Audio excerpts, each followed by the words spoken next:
Hello everybody, Bill Thornton, SoCalSabre.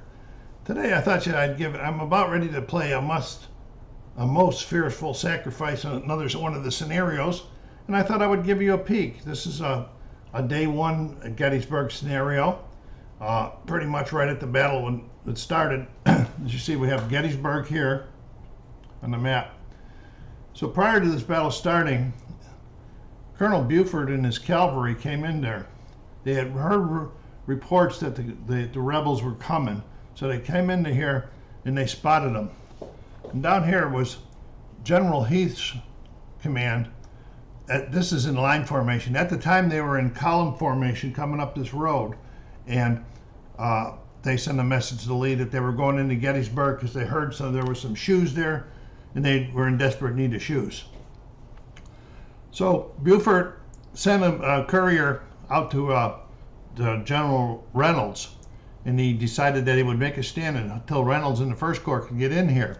So he had his cavalry dismount, and they formed a defensive line along, I guess this is Seminary Ridge. Okay.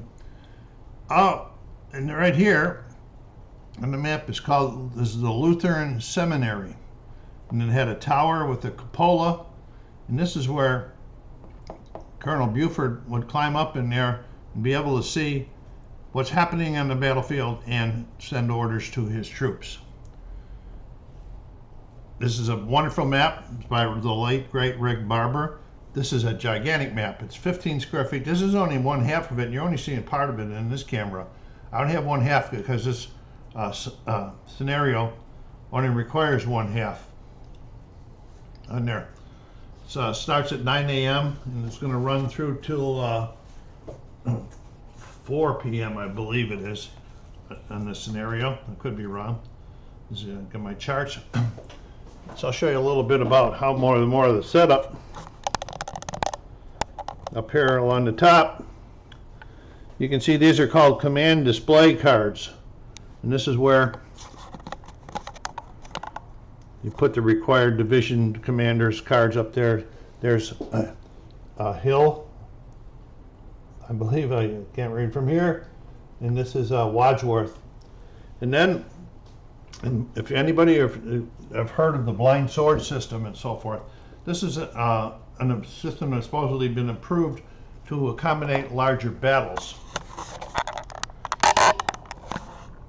You can see on the board I have these red markers placed.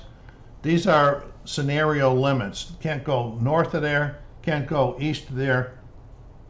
The south limit is the bottom of the board down here, and the west limit's about over here, the edge of the board. Have a lot of different things going on. And then the blind sword system, it was a chit pull system, which is really accommodates, is very, very good for solo play.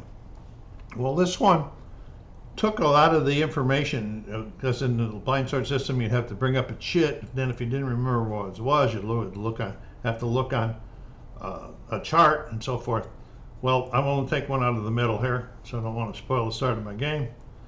Instead of drawing a chip, we turn a card over. Okay. And this will say a special activation for Colonel Buford. And then instead of having to look for different things and roll on another chart, you would roll on his card and then do whatever it is it says for it to do. So that's it's kind of neat playing solo this way. You can play a game against myself. These there's certain general cards and fog of war cards that go in here.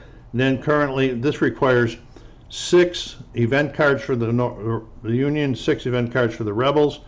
And if I was playing against another person, it would be 2 that each picked and then 4 random. But since I'm playing solo, I just go 6 random. But I wanted to show you this down some of the stuff on the board. I don't know if I can get any lower or not.